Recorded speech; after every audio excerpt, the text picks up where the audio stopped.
Saudari-saudaraku terkasih dalam Tuhan Yesus Kristus, selamat pagi dan berkah dalam. Kita bertemu kembali dalam renungan harian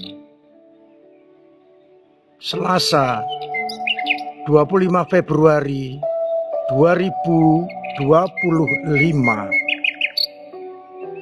Seperti biasa, kita mendasarkan permenungan pada bacaan-bacaan Ekaristi pagi ini. Bacaan yang pertama dari kitab Putra Sirak, bab 2, ayat 1-11,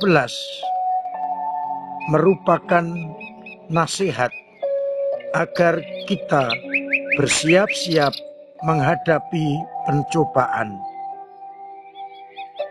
Sebagai anak-anak Allah, kita akan menghadapi banyak tantangan, kesulitan, hambatan. Maka bersiap-siaplah menghadapi pencobaan. Tabahkanlah dan teguhkanlah hatimu. Jangan gelisah pada waktu malang. Berpautlah kepada Tuhan dan jangan berpaling darinya, agar kalian dijunjung tinggi pada akhir hidup. Terima apa saja yang menimpa dalam diri kalian, dan tabahlah dalam pencobaan, karena masa ujian ini akan berakhir dan nanti akan diberikan kepada kita hidup yang kekal. Jangan takut akan Tuhan, nantikan belas kasih-Nya, dan jangan menyimpang dari perintah-perintah-Nya. Ingatlah akan angkatan-angkatan yang sudah-sudah, dan perhatikan mereka tidak pernah dikecewakan oleh Tuhan. Pada bacaan Injil Markus bab 9 ayat 30-37, Yesus mengajarkan kepada para murid supaya mereka menerima Dia seperti menerima seorang anak kecil. Karena siapa yang terakhir, ia akan menjadi yang terdahulu. Barang siapa menerima seorang anak seperti ini demi namaku, ia menerima aku. Dan barang siapa menerima aku, menerima Dia yang telah mengutus aku.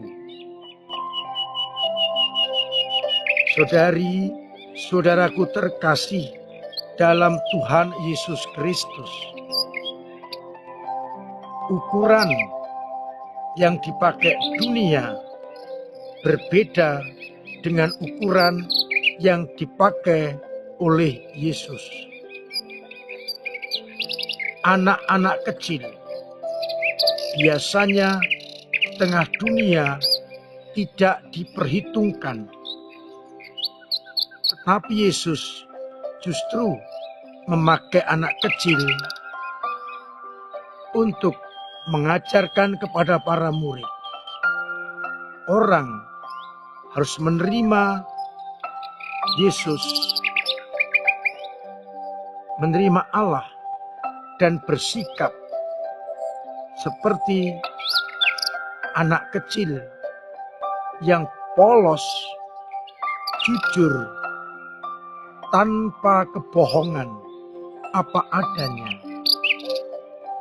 Maka kita diajak di hadapan Yesus untuk bersikap rendah hati, jujur, polos apa adanya seperti seorang anak kecil. Yang juga anak kecil menggantungkan pada orang yang lebih kuat. Kita juga diajak menggantungkan diri hanya kepada Yesus. Namun kita diingatkan oleh bacaan yang pertama, menggantungkan diri kepada Yesus berarti saya siap menghadapi tantangan, cobaan, hambatan, rintangan, dan segala konsekuensinya. Kita tahu sebagai pengikut Kristus, kita diajak untuk menyangkal diri dari kehidupan dunia, dari egoisme, dari kedagingan dan nafsu-nafsu, kemudian mencari kehendak Allah. Kita mendasarkan hidup bukan pada dunia, namun pada kehendak Allah.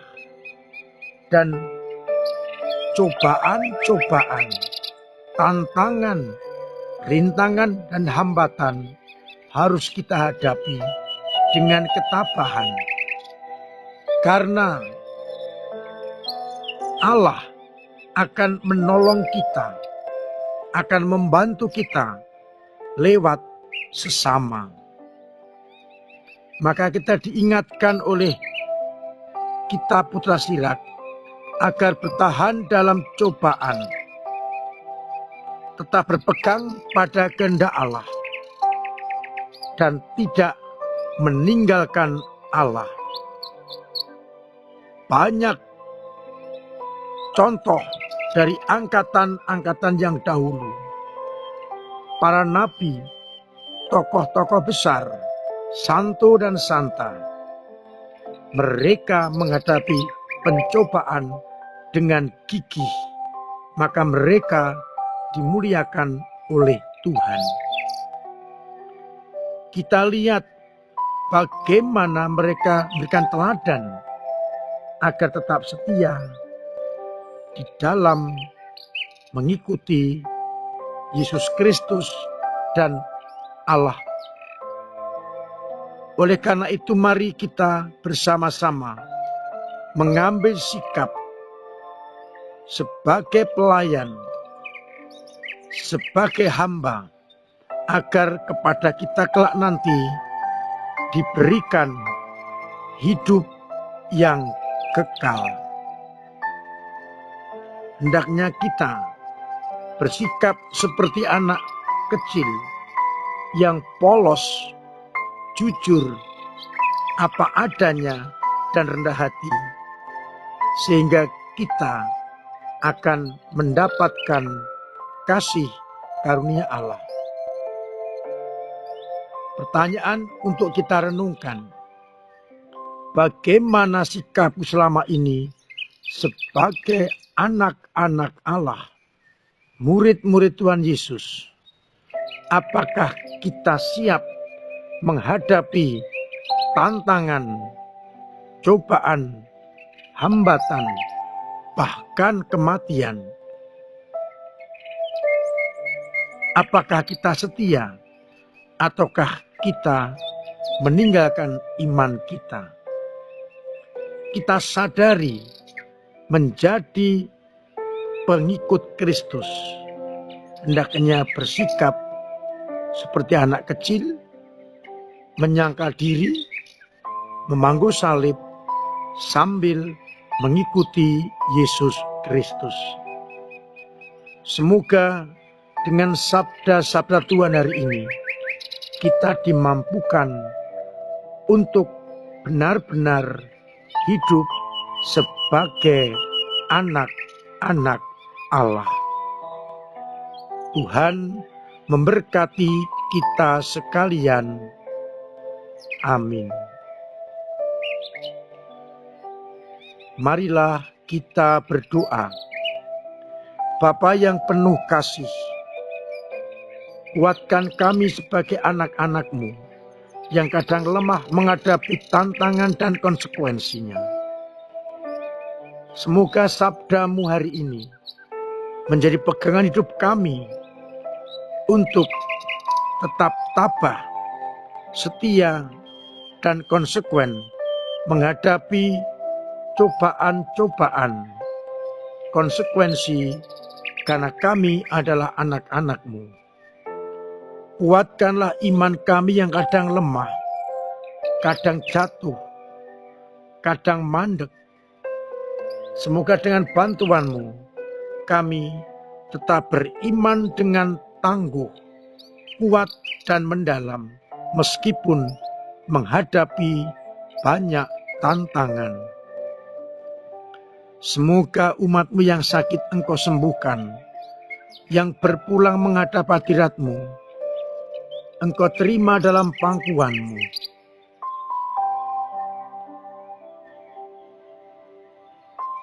Yang punya beban berat Engkau ringankan, yang punya persoalan Engkau bantu untuk mengurai,